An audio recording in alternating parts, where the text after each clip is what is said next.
అండి, welcome back to Jessie cooking recipes. ఈరోజు మనం ఎగ్ కర్రీ ఎలా ప్రిపేర్ చేసుకోవాలో చూద్దాం. ముందుగా ప్యాన్ పెట్టుకొని ఆయిల్ వేసుకోవాలి 4 టేబుల్ స్పూన్స్.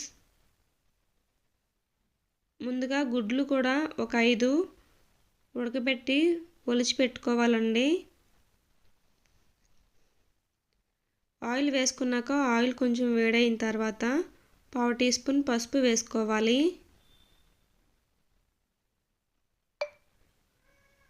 తర్వాత 5 గుడ్లు ఉడకబెట్టి వేసుకోవాలి, ఫ్రై చేసుకోవాలి.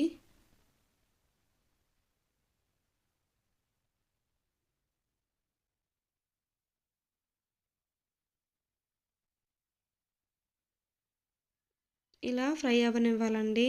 ఫ్రై అయిన తర్వాత ఒక ప్లేట్లోకి తీసుకొని పక్కన పెట్టుకుందాం. తర్వాత ఒక 3 మీడియం సైజ్ ఆనియన్స్ కట్ చేసుకొని లైట్గా ఫ్రై చేసుకోవాలి.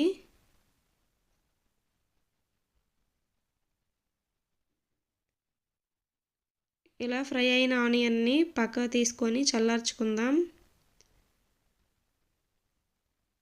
దీన్ని చల్లారిన తర్వాత ఒక మిక్సీ జార్లో వేసుకుందాం.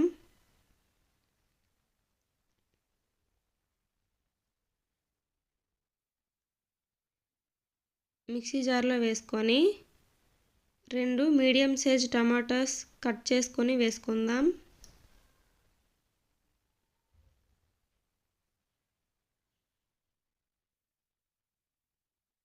4 వెల్లుల్లి, చిన్న అల్లం ముక్క వేసుకోవాలి.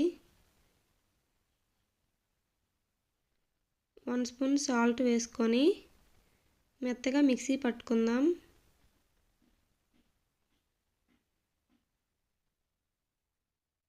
మళ్ళీ స్టవ్ ఆన్ చేసి ప్యాన్ పెట్టుకొని ఆయిల్ వేసుకోవాలి. ఆయిల్ వేసుకొని గ్రైండ్ చేసుకున్న ఆనియన్ టమాటో పేస్ట్ వేసుకోవాలి. వేసుకొని బాగా ఫ్రై అవ్వనివ్వాలండి. మీడియం ఫ్లేమ్లోనే ఉంచాలి. ఉంచి బాగా ఆయిల్ పైకి తేలే వరకు ఫ్రై అవ్వనివ్వాలి.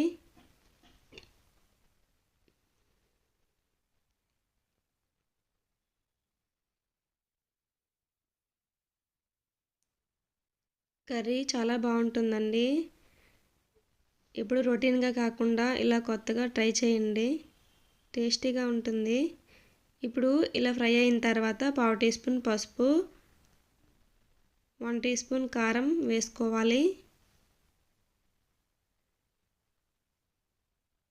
వేసుకొని మరొక 2 నిమిషాలు ఫ్రై చేసుకుందాం.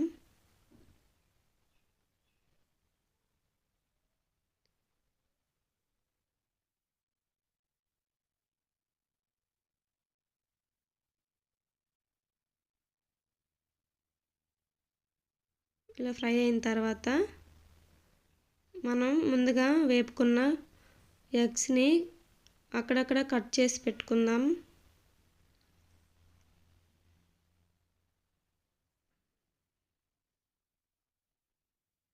పెట్టుకున్న తర్వాత ఇందులో 1 కప్ వాటర్ వేసుకొని వాటర్ మరగనివ్వాలి.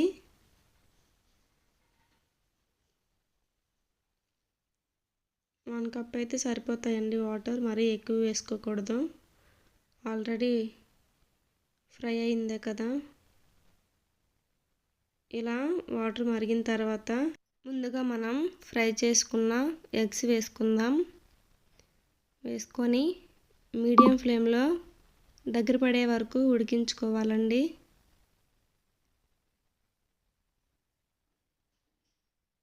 కర్రీ చాలా టేస్టీగా ఉంటుందండి. ఎగ్స్ని డిఫరెంట్ స్టైల్లో వండుకోవచ్చు. ఇప్పటికీ 3 టైప్స్ ఎగ్స్ కర్రీ పెట్టానండి నేను. కావాలంటే ఛానల్లో చూడండి ఒకసారి.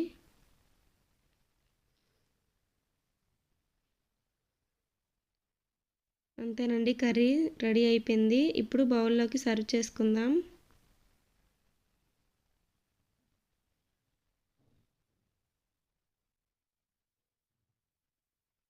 చివరిగా కొత్తిమీరతో గార్నిష్ చేసుకుందాం.